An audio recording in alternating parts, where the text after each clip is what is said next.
les curieux, on se retrouve aujourd'hui dans ce nouvel épisode de la chaîne YouTube Graines de Savoir. Eh ben, une sortie fouille qu'on a fait à peu près à 30 km au sud de Rennes, je vous dirai pas précisément le lieu, et justement j'en parle dans la vidéo, puisque pour fouiller, et surtout sur un terrain privé, il faut des autorisations, ne vous inquiétez pas, je vous donnerai les similitudes des démarches à suivre pour pouvoir fouiller. Et j'étais accompagné sur ce site de fouille par Sican de la chaîne PaleoWorld. Et d'ailleurs, ça a été plutôt folklorique. Malgré une pêche peu fructueuse de Sican, hein, on va pas se le cacher, hein, vous le verrez bien, il a mis énormément d'humour dans cette sortie et j'ai vraiment passé, et j'espère que lui aussi, comme vous verrez aussi sur sa vidéo, j'ai passé véritablement un très bon moment avec lui. Donc comme je disais, on était sur un site qui datait de l'Ordovicien moyen, donc à peu près aux environs de 460 millions d'années avant notre ère, donc il y a bien longtemps. Donc à une époque où la Bretagne était sous l'eau, hein, on va dire carrément sous l'eau, c'était pas encore un massif montagneux, parce qu'il faut savoir qu'après l'Ordovicien, il y a eu, sous l'effet de la tectonique des plaques, la Bretagne s'est un peu surélevée, et ça a donné une chaîne de montagnes qui a persisté jusqu'à l'heure actuelle, puisque maintenant il y a toujours le massif armoricain. Bon, c'est ouais, des montagnes, oui. Des montagnes quand même, hein, on va pas se le cacher. Alors, comme disent certains, dans les Alpes et dans les Pyrénées, on a des neiges éternelles. On a bien des neiges éternelles sur ces montagnes. Nous, en Bretagne, on a plutôt les brumes ou même peut-être les pluies éternelles sur nos montagnes. Donc, on a quand même des phénomènes quand même bien caractéristiques des montagnes bretonnes. C'est plutôt pas mal. Je sens que je vais faire des ennemis. Parlons des conditions du site. Des conditions, on va dire, paléozoïques du site.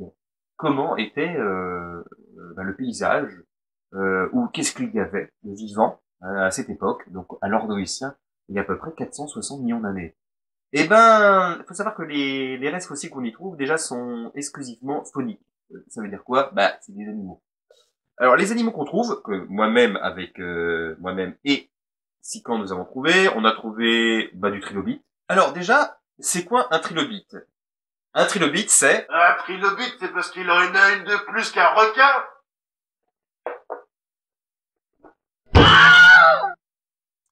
Non, un trilobite, c'est pas ça. On l'a souvent fait. Genre de blague qu'on entend souvent.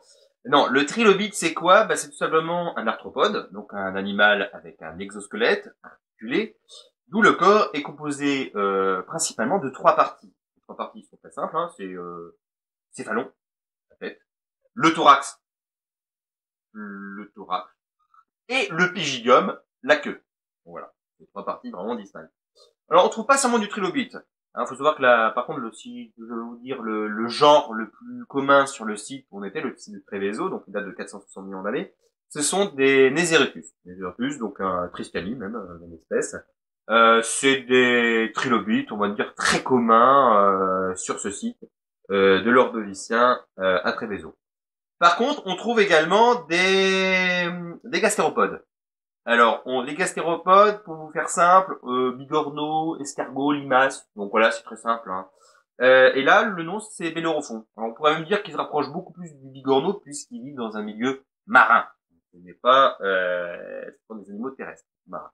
Des bigorneaux de l'époque, hein, qui devaient se promener avec nos chers trilobites. Et il y avait aussi, on a trouvé la présence de crénoïdes. Les crénoïdes sont des échinodermes, donc apparentés aux oursins actuels et aux étoiles de mer. Pour faire ça. Bien pour faire ça. Nous avons aussi la présence de bivalves. Donc les bivalves sont des mollusques bilatéraux, mais segmentés. Ça veut dire quoi? Parce qu'ils ont deux coquilles et bivalves, deux valves. Donc deux coquilles, et ces coquilles sont... Alors, segmentées, c'est-à-dire quoi? C'est que ils ont une coquille droite et une coquille gauche. Pourquoi je vous fais la petite précision? C'est très simple. Parce qu'on trouve aussi des brachiopodes. Alors les brachiopodes, eux, quand on les voit, des bivalves! Non, c'est pas des bivalves. Parce que eux, ils ont une symétrie bilatérale également, mais pas segmentée. C'est qu'ils ont une partie ventrale et une partie dorsale. C'est comme ça qu'est foutu leur coquille. Et en plus, on les reconnaît bien parce que sur la coquille ventrale, il y a ce qu'on appelle un foramen. Et ce foramen, il en sort un pédoncule et lui permet de se fixer au substrat, sur le sol. Donc c'est un animal filtreur, comme les principaux bivalves aussi, hein. Après, il y a des régimes bien diverses, mais la plupart du temps, ce sont des conifères. D'ailleurs, je pourrais vous dire sur cet embranchement d'animaux, ce sont les brachiopodes, qu'ils étaient quand même très courants au Paléozoïque. D'ailleurs, je crois que l'époque où ils sont le plus, où ils ont une diversité les plus abondante et où on les trouve le plus dans les couches géologiques sédimentaires, fossile-paires, c'est véritablement l'Ordovicien. Donc ils étaient très nombreux. Malheureusement, comme nos trilobites, ils vont pas tellement aimer la crise Permo-Trias. Ah non, non, il y a 250 millions d'années, ils vont pas beaucoup l'aimer, celle-ci. Hein. Leur population va énormément diminuer. Alors les trilobites, ils en ont tellement pas aimé que RIP, hein, il y en a plus. Hein, c'est des pauvres, ils sont tellement trépassés. Par contre, les brachiopodes vont résister, hein, ils vont tenir coûte que coûte. Et ils vont connaître aussi la crise KPG, donc la crise Crétacé-Paléogène, donc il y a 66 millions d'années. Alors là aussi, ça va leur faire un sacré bobo. Mais on les trouve encore aujourd'hui. Mais comme on en parlait avec Sican, peut-être qu'une prochaine crise sera peut-être fatale, parce qu'on les trouve de façon sporadique un peu sur le globe, on les trouve vraiment, ils sont très peu nombreux maintenant, hein, par rapport aux bivalves qui ont pris le dessus. Je pense que même que les bivalves ont pris quasiment tout leur niche écologique où ils régnaient il y a des millions d'années. Donc là, ouais, ils ont été largement concurrencés par les bivalves. Donc je pense qu'une prochaine crise pourrait être fatale pour les arthropodes. On verra ça, hein, le futur nous le dira. On sera peut-être là pour le dire.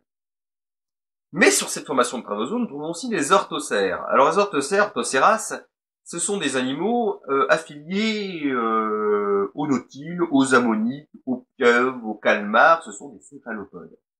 Ces céphalopodes, eux, sont composés d'une coquille, un peu comme le nautile ou l'ammonite, sauf que cette coquille, elle est déroulée. C'est une sorte de pointe. Hein. On pourrait apparenter ça au bélémite, mais non. Le bélémite, c'est juste un rostre au bout de l'animal. Là, c'est vraiment une coquille qui entoure l'arrière du corps. Donc on trouve ça aussi sur le site, sur la formation du point de travaillation, où on trouve des restes de ces céphalopodes, donc pour les orthocères. Et je crois que j'ai fait le récapitulatif de la plupart des animaux. Autre particularité de notre Bretagne à l'époque de l'Ordovicien, donc environ 460 millions d'années.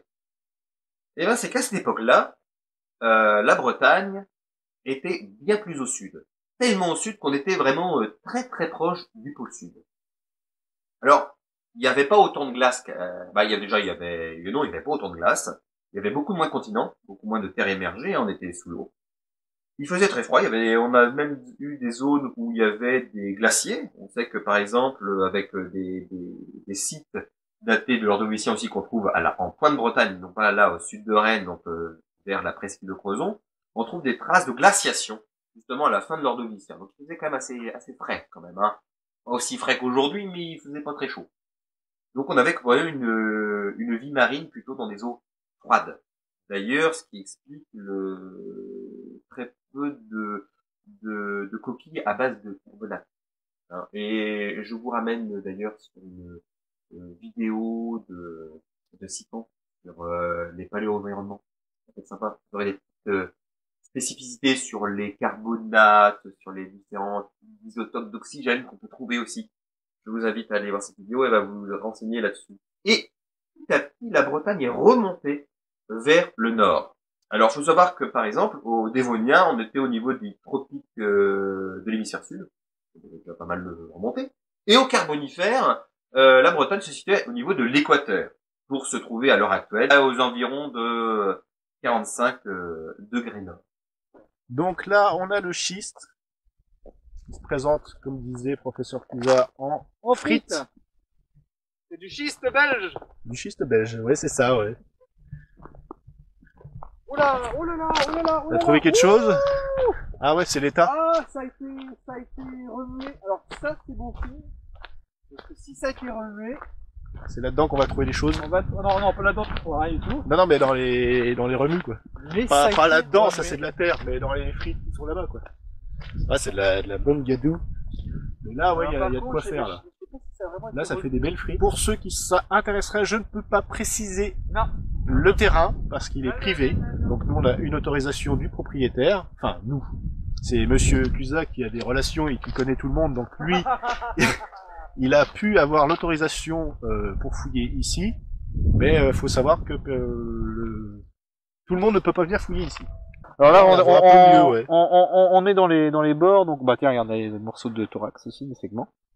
Mais regarde, t'as juste à venir là, t'en as plein. Alors là, c'est du fragment. C'est du fragment pour l'instant. Alors là, on espère qu'on va trouver du complet, au moins un thorax complet, ça peut être sympa. Ouais, mais tu vois, dans des gros morceaux comme ça, tu vois, il peut y avoir des spécimens un peu plus grands peut-être. Ah mais non, mais t'as des très gros. C'est vrai qu'il n'y a même pas besoin de casser quoi que ce soit, tous les trucs sont déjà... Hein? Il n'y a même pas besoin de casser quoi que ce soit, je veux dire, toutes les roches sont déjà cassées, il n'y a plus qu'à se baisser à ramasser quoi.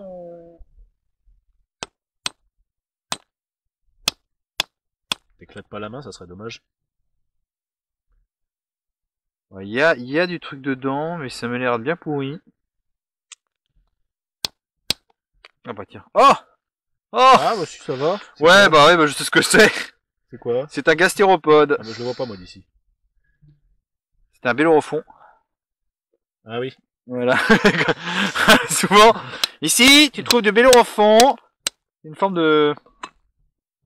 Il y avait autre chose, je pense. Je sais pas si c'est un bivalve, je sais pas du tout. Mais de toute façon, là, il y a bellérophon, ça c'est sûr. Ça fait un peu nautique. Ah oui, bah oui, ouais, tu vois tout, bien. Tac. Gastéropode.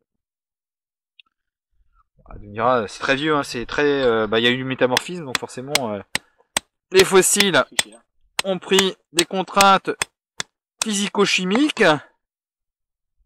Voilà, ouais, on voit bien, c'est bien au fond. Ce roulement, là, la carapace. Bon, rien d'exceptionnel. Il y avait une tête de naiseux. Mais c'est une contre-empreinte aussi. Ouais. Tu vas voir?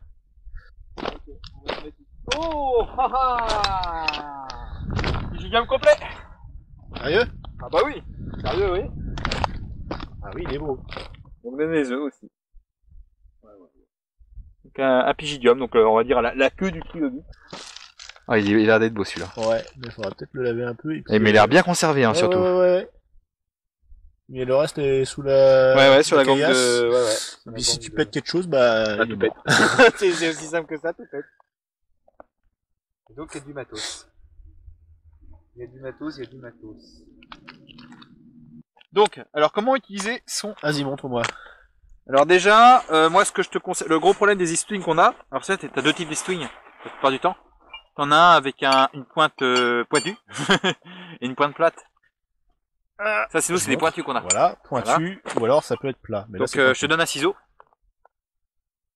Merci. Un ciseau plat. Et moi je prends un ciseau plat aussi. D'accord. Ah, ça c'est un pointu. Alors avant, quand je fouillais, je disais uniquement ça, j'avais pas d'eastwing. C'est mon tout premier là, j'ai eu mon cadeau de Noël. C'est Papa Noël qui me l'a porté. Donc, c'est quand même triste, hein. Un mec qui a fait de la paléontologie depuis des années, qui a fait de la fouille, et qui a jamais eu d'eastwing. Bah souvent on me le prêtait donc. Donc voilà, alors là, comment débiter? Bah, c'est très simple. On voit bien dans quel... Bah on va le... Ouais, je vais montrer la roche. Voilà. Bah déjà parce que tu vas avoir des critiques sur la vidéo de « Ah, non, faut pas faire comme ça !» Ouais, on a déjà eu avec Valentin.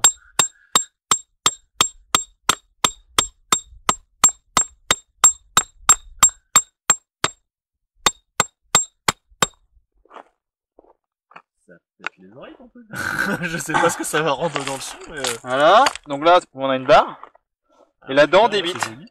Ça on débite. On va débiter dans tous les sens. Voilà, j'ai pas l'impression qu'il y a quelque chose. Barre, hein. Ouais. J'ai pas l'impression qu'il y a quelque chose, mais il faut pas... On dirait un Nasaphus, je suis pas sûr. Ouais, c'est pourri. Hein. C'est pourri. C'est même... C'est indéterminable. Perdu. J'ai pas mis les gants. Oh, alors là c'est pareil, il y avait quelque chose.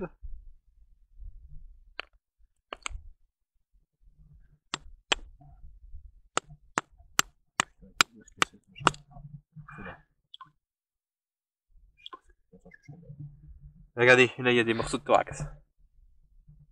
Segment, pourquoi on va le voir? C'est léger, mais on verra. Ah. C'est ça, alors là on voit encore du segment. Démerde, c'est ta vidéo, tu racontes ce que tu veux. Et je sais pas si tu vois, il y a vraiment... là on voit du segment encore. Hein, ouais, mais c'est segment de... à mon avis, bah là t'as du coup la contre-empreinte aussi. On le voit bien la contre-empreinte là. Ah, mais alors, t'as beaucoup de morceaux comme ça, et par moment tu peux tomber soit sur des bons des bons morceaux complets de parties de, bah, chaque partie, bah, tu peux trouver les 3 parties. Tu peux trouver soit un céphalon complet, soit D'accord. un thorax complet, soit un pygidium complet. Et pourquoi on les trouve alors? Pourquoi? On peut les trouver complets, mais on les trouve pas accrochés à un céphalon ou accrochés à un pygidium. Parce que ce sont des mus. Voilà, parce que ce sont des arthropodes. Il faut savoir que la majorité des arthropodes, qu'est-ce qu'ils font? Bah, ils grandissent, hein, comme tout organisme vivant, hein. Ils se reproduisent, ils font des petits, les petits se développent, grandissent, et font également des petits. Mais le gros problème de ces animaux, arthropodes, ils ont ce qu'on appelle les pattes articulées, et pattes articulées dit exosquelette, hein. Bah, nous aussi, nous avons les pattes articulées, mais nous avons un endosquelette. Eux, les arthropodes, ils ont véritablement un exosquelette. Et cet exosquelette, le gros problème, c'est que ça leur limite la croissance. Alors comment ils font? Bah, tout simplement, lorsqu'ils sont arrivés à un certain stade de croissance, ils vont perdre leur enveloppe extérieure, ils vont s'extirper et justement ils vont pouvoir regrandir. Et quand ça va être trop serré, pareil, ils vont reperdre et on appelle ça des mus. Voilà. Ils muent Les toute leur... ecdysis, parce Voilà. qu'ils appartiennent aux ecdysozoaires. Voilà, tout à fait. Bon, je pète les oreilles de ton truc là. Mais non! Je suis habitué! Quoi, qu'est-ce que tu dis? Il dit que ça fait mal aux oreilles. Le billet Louis. Le swing tout neuf que t'as eu à Noël, oh, flingué, alors, comme ça c'est fait. Oh, belle frite! C'est de la patate là, c'est une frite, c'est de la potatoes. C'est que, il y a une fois, j'étais avec un groupe d'enfants. J'étais un groupe d'enfants ici, et il y a une frite comme ça qui faisait 2 mètres de long.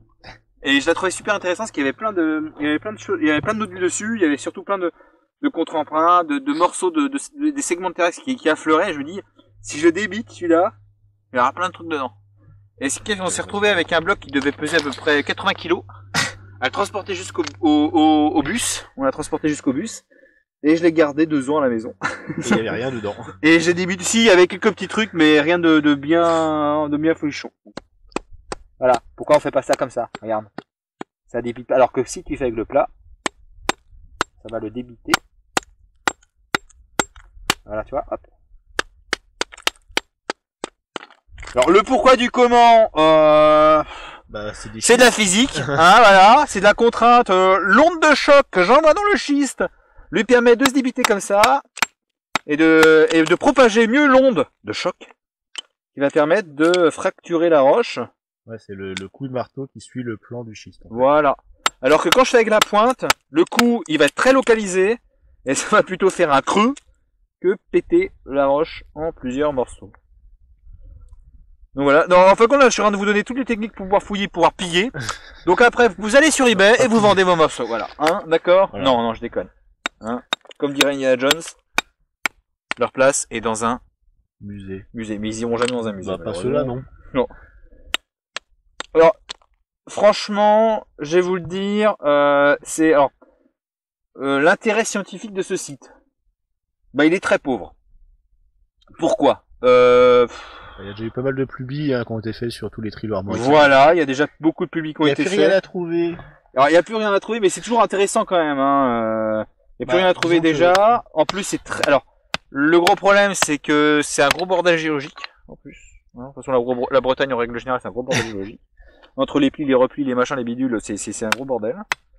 Et en plus, au niveau métamorphisation, le métamorphisme ici, c'est plutôt pas mal. Hein, les déformations taphonomiques liées au métamorphisme, ouh, c'est sympa. Bah, justement, c'est c'est des cas d'école, donc bon, ça a été étudié, étudié à l'école, donc il n'y a plus trop rien à voir dedans. Quoi. Non. Et en plus, il y a d'autres sites dans le monde qui se rapprochent énormément à celui-là et qui sont peut-être plus intéressants. Mais par contre, pour quelqu'un qui s'y intéresse, ah bah oui, forcément. C'est super intéressant. Et là, au niveau étude, si. Parce que quand on dit étude ne veut pas forcément dire seulement unité de recherche. Étude aussi, ça peut être une étude personnelle. À la recherche de l'histoire du vivant soi-même. Et ça, c'est intéressant. Sans dire de piller.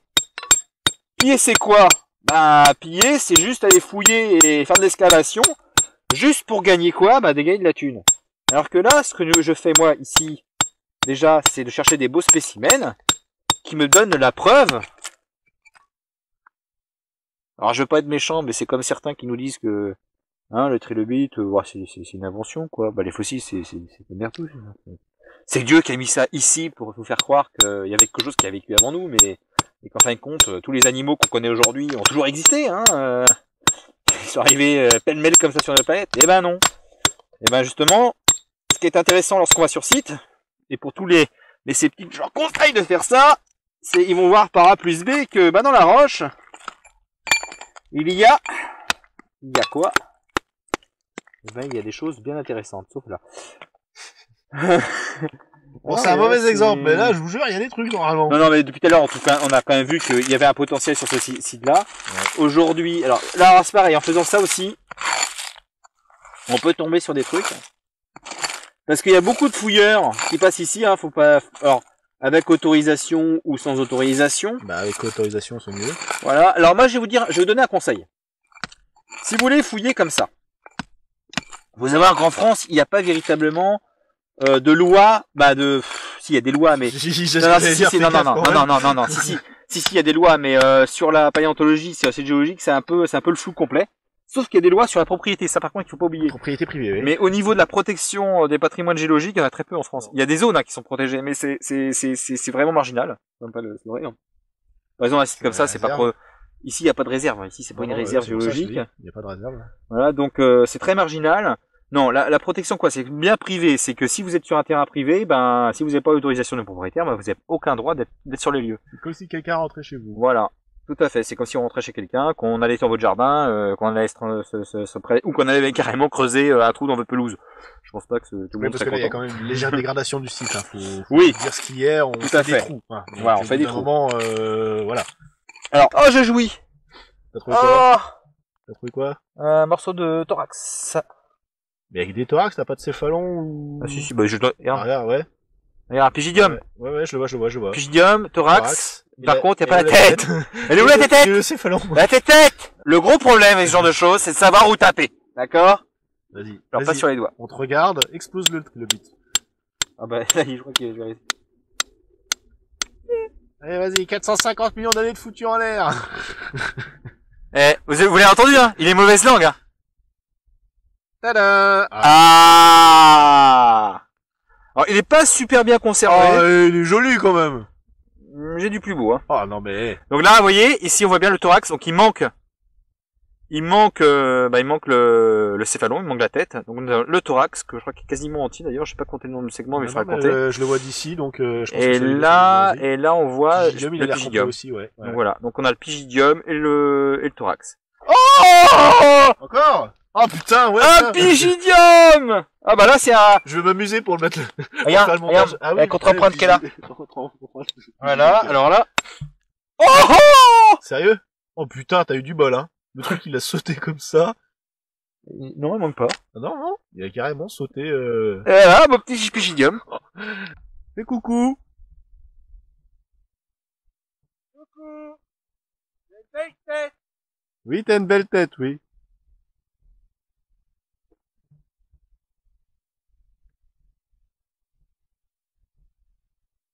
Tu peux la refaire, mais en te cassant la gueule mieux, en fait. Tu peux t'ouvrir le crâne aussi, s'il te plaît. C'est pour des vidéos YouTube. C'est pas très chaud. C'est pour faire une vidéo, ça tourne mal.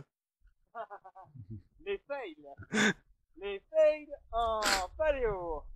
Tu sais, je mettrai un petit émoticône comme ça sur le côté avec un gros titre en gras marqué il fouille les trilobites, ça tourne mal. La belle vidéo putaclic, tu vois. Tiens, bah, regarde. Le truc, juste en me couchant, on peut les trouver couchés, hein, les trilos, il y en a juste à côté de moi. Ah bah tu vois, alors. Je me fais chier à faire des frites depuis tout à l'heure alors que les trilos ils sont juste à côté de moi. Qu'est-ce que t'as trouvé? Attends, je zoome. Je vois pas d'ici. J'ai pas envie de bouger non plus. Dis-moi ce que c'est, je vois pas. Ben, peut-être un des plus gros que j'ai jamais trouvé ici. Crache le morceau, le suspense c'est insoutenable. Il est écrasé ton truc là. Ouais, mais t'as vu la taille? Oui, mais c'est parce qu'il est écrasé. Ouais, non. Il est tiré sur les côtés. Mais j'ai pas l'impression que c'est... Non mais je savais, mais... J'ai pas l'impression... On dirait que c'est un Azafus, ça, ou un truc comme ça. Ah bah, vu la gueule qu'il a, si t'arrives à le déterminer, merci. Hein. Qu'est-ce que c'est? Attends, je zoome. Un beau nodule. C'est tout? Un nodule. Ma gueule, j'ai fait un zoom pour un nodule.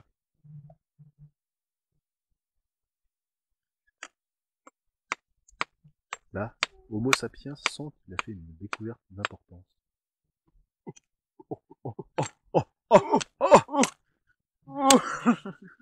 Donc là, déjà, on a une belle pièce. Il est beau, hein. Oui, oui, carrément. On a une belle pièce.